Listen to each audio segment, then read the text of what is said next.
Welcome back to my terrible channel, everybody. It's time for more Muderbot. Alright, my first video was a back-to-back review, the first part being the original Muderbot novella, All Systems Red, which I loved, by the way.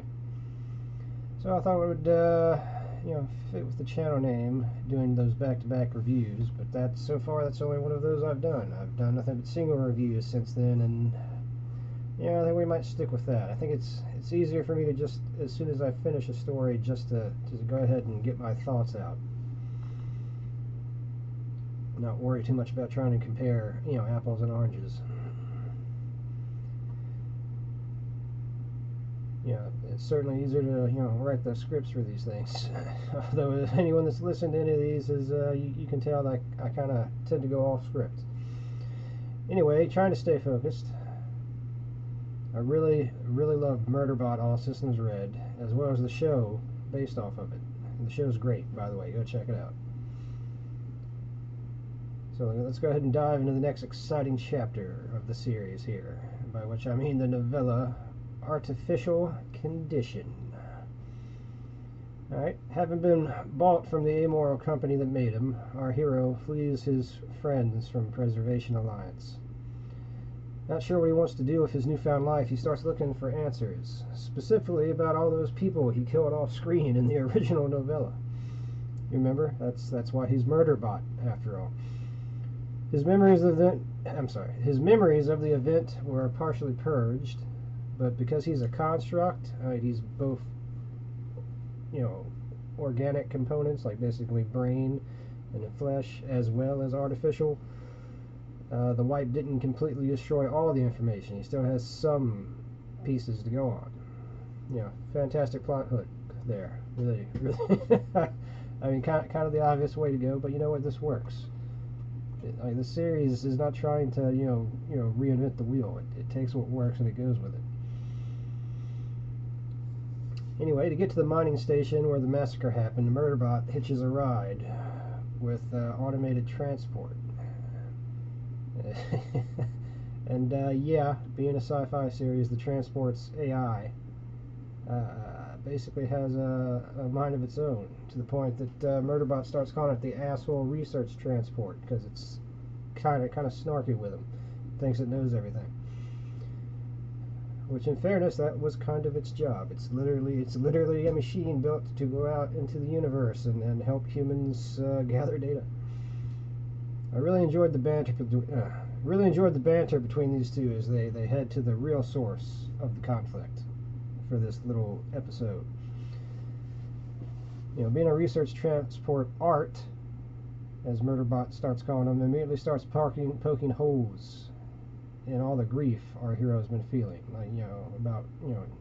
He wonders, did he malfunction and kill people, or did he deliberately hack his governor module before, just so he could go on a killing spree?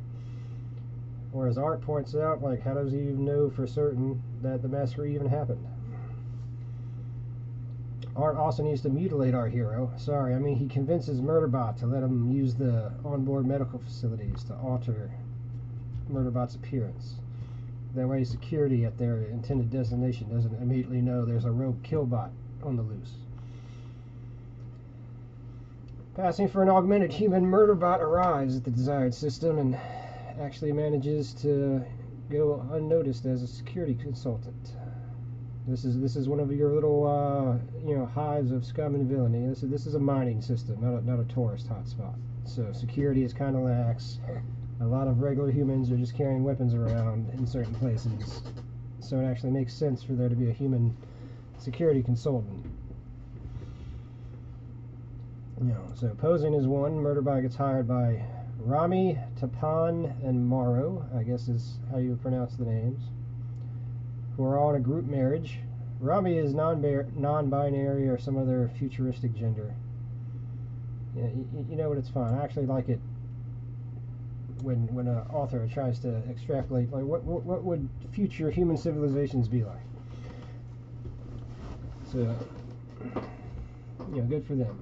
None of these characters, though, are terribly deep. But you know what? They don't have to be. They serve their purpose, which is moving the story along. Alright? Much like the first season of the show, fleshing out their dynamics could actually fill up season 2 of the streaming show, if it happens. What's important is that these humans are in way over their heads. Alright? Thinking they are just hiring a security guard for a meeting to go back and get some research that they're kind of screwed out of. Their contact actually ends up sabotaging the shuttle, including, there are other innocent people on the shuttle, all in an effort to try to, get this little trio killed. Our hero, with the help from Art, saves the day, obviously. This is not a spoiler, this is about halfway through, guys, so obviously they weren't going to die at that point. Anyway, after that ordeal and trying to send them away, thinking he's free from babysitting some humans, because you remember, Muderbot is where he wanted to go now.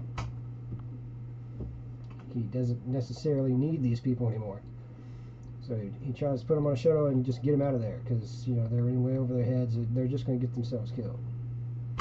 So he goes off on his own little journey, goes to the massacre site and gets his answers. Not going to go into detail here, because just read the story.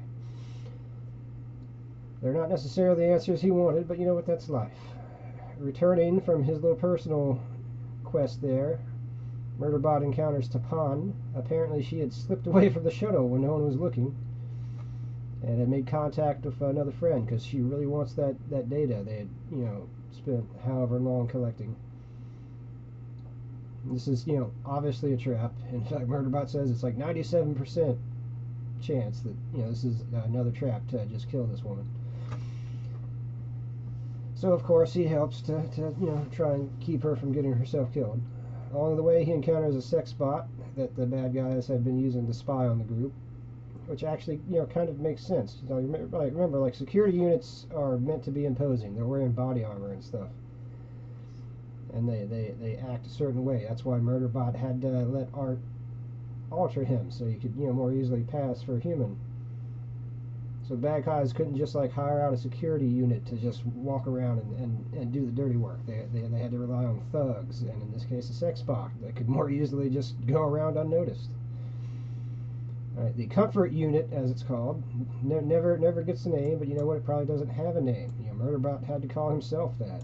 So if this character shows up later on, which I have a feeling they will, I'm sure either they will have picked a name for themselves, or Muderbot will, give them one.